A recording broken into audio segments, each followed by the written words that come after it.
নীতিমালা ছাড়া সাজাপ্রাপ্ত কোনো আসামিকে ক্ষমা করার ক্ষমতা কেন অসাংবিধানিক হবে না তা জানতে চেয়ে রুল জারি করেছেন হাইকোর্ট।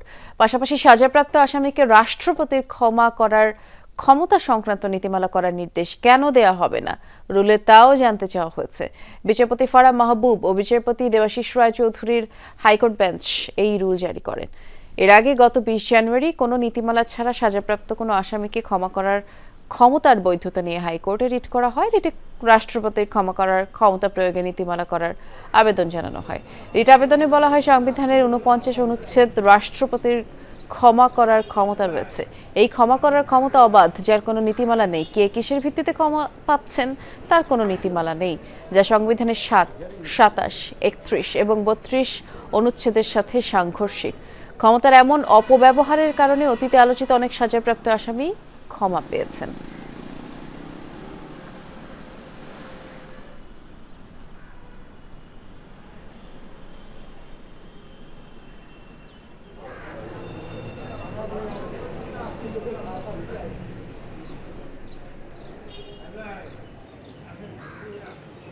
কিছু আসামি কোনোদিন কোর্টেই উপস্থিত হয়নি, সে ক্ষমা পেয়ে গেছে।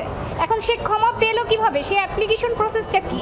উনি কি ক্ষমা চেয়েছেন বা একজন পলাতক আসামিকে কি ক্ষমা করতে পারেন? কিন্তু সেটারও এক্সাম্পল সেট হয়েছে। মাননীয় বিচারপতি ফারাহ মাহবুব এবং মাননীয় বিচারপতি দেবাশিস রায় এর ডিভিশন বেঞ্চ আজ এই শুনানি শেষে রুল জারি করেছেন। রুলে বলা হয়েছে যে কোনো ধরনের নীতিমালা ছাড়া রাষ্ট্রপতির ক্ষমা করার ক্ষমতা প্রয়োগের ক্ষমতা কেন অবৈধ ঘোষণা করা হবে না। হাইকোর্ট প্রাঙ্গণে আমাদের সহকর্মী আরিফুর রহমান সবুজ আছেন, তিনি আমাদেরকে বিস্তারিত জানাবেন এই বিষয়ে। সবুজ, শুনতে পাচ্ছেন নিশ্চয়ই? আপিল বিভাগে আজ তো বেশ কয়েকটি সিদ্ধান্ত হয়েছে, সে সম্পর্কে একটু বিস্তারিত করে আমাদেরকে জানাবেন। নুসরাত, মূলত আজকে সকালের দিকে আপিল বিভাগে খালেদা জিয়ার যে জিয়া অরফানে চ্যারিটেবল ট্রাস্ট মামলাটি ছিল সেটির শুনানি ছিল এবং সেখানে হাইকোর্টের যে রায়টি ছিল খালেদা জিয়াকে খালাস দিয়ে সেটি বহাল রেখেছেন এবং খালেদা জিয়ার যে আইনজীবীরা বলছেন যে এখানে মোট 33 জন সাক্ষী, তাদের সাক্ষ্যে আসলে এই মামলাটি প্রমাণিত হয়নি। শুধুমাত্র খালেদা জিয়াকে হয়রানি করার জন্যই এই মামলাটি করা হয়েছিল এবং খালেদা জিয়া শেষ পর্যন্ত তিনি খালাস পেয়েছেন। কিন্তু তাকে যে এই দীর্ঘদিন ধরেই আসলে এই মামলাটিতে নানাভাবে হয়রানি করা হয়েছে।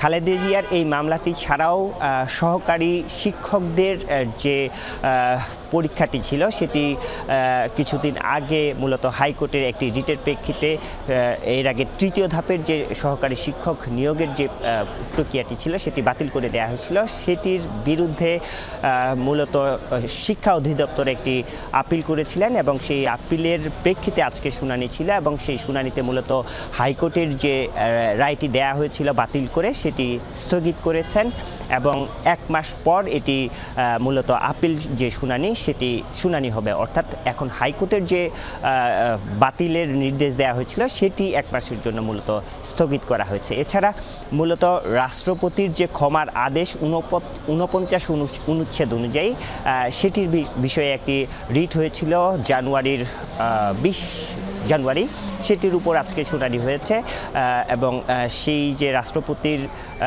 আদেশে ক্ষমা প্রার্থনা কোনো যে আসামির সাজাপ্রাপ্ত আসামির ক্ষমা প্রার্থনা কেন অবৈধ ঘোষণা করা হবে না সেটি নিয়েও মূলত একটি রুল জারি করা হয়েছে। বিস্তারিত জানাচ্ছিলেন, ধন্যবাদ জানাচ্ছি সবুজ আপনাকে।